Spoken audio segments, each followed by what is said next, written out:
and thanks for joining us. This is the PM News on Television Nigerian. I am Chiwendu Osisiago.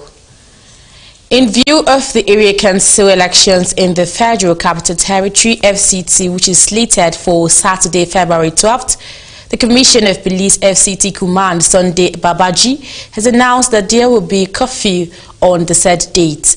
The command hinged the action on the need to ensure a hinge-free polls in the FCT.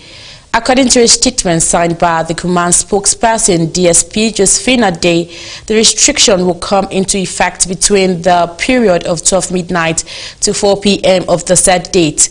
According to the police authority, adequate security measures have been put in place to forestall any threats during the polls. Hence, electorate should turn out to exercise their voting rights without fear of any kind.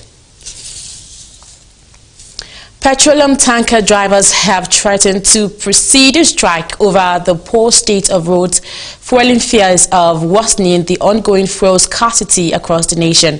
They allege that some people were already preferring the 621 billion naira road infrastructure tax credit scheme meant for the rehabilitation of 21 critical roads across the country. The national chairman, Comrade Simon Akani, who spoke with reporters in Abuja, vowed that members of his association would proceed on strike at a very short notice if the government does not put the roads in order very soon.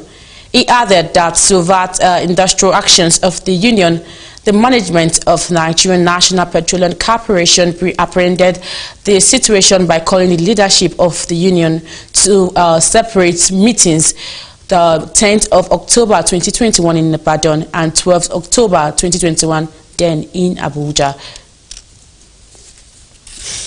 The International Monetary Fund (IMF) on Wednesday said bold reforms are needed to unleash Nigeria's growth potential brought by the African Continental Free Trade Area Agreement (AfCFTA). In a report, the Washington, D.C. based body said Nigeria's ratification of the AfCFTA presents a historic opportunity to pursue diversification that could yield a positive net export boost if accompanied by trade-enabling reforms. It said to increase intra-African trade gain from increased access to cheaper goods and services from other African countries and spur the development of regional value chains. Nigeria should step up reforms to reduce tariff escalation and average tariffs in line with agreement under the AfCFTA, bringing down tariff on raw materials, intermediate goods and finished goods. It asks Nigerians to streamline import documentation requirements and enhance the transparency and efficiency of custom procedure, speeding up clearance time and addressing bottlenecks such as port processes and transportation costs, while continuing to expand the capacity of ports infrastructure and upgrading roads near the ports. The Nigerian government has once again assured the academic staff union and universities that their demands will be addressed. The Minister of Labour and Employment, Chris Ngige, stated this on Wednesday. The minister said most of the union's grievances were domiciled in the Ministries of Education and Communication and Digital Economy. However, ASU has said a strike would commence if nothing is done by the government before February 12th and 13th. The Nigerian military on Wednesday confirmed that 2 of its officers died in a shootout with unknown gunmen in Ihiala town, Ihiala County of Anambra State. It also confirmed that 4 members of the Eastern Security Network, the security arm of indigenous people of Biafra, were killed in the gun duel.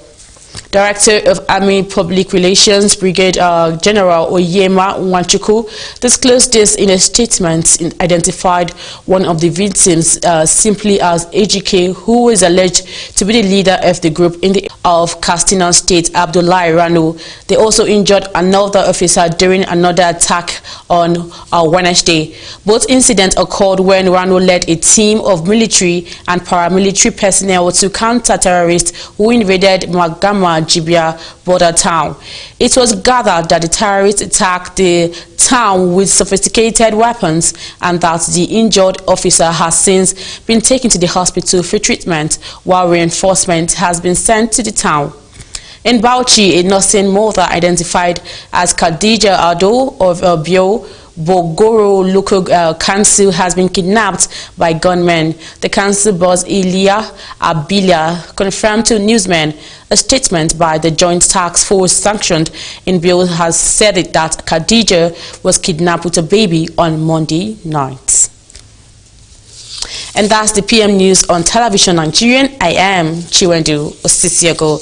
And don't forget to follow us on all our social media platforms, on Facebook at Television Nigerian, on YouTube at Television Nigeria, and of course on Twitter at TV Nigerian. Do have a wonderful day.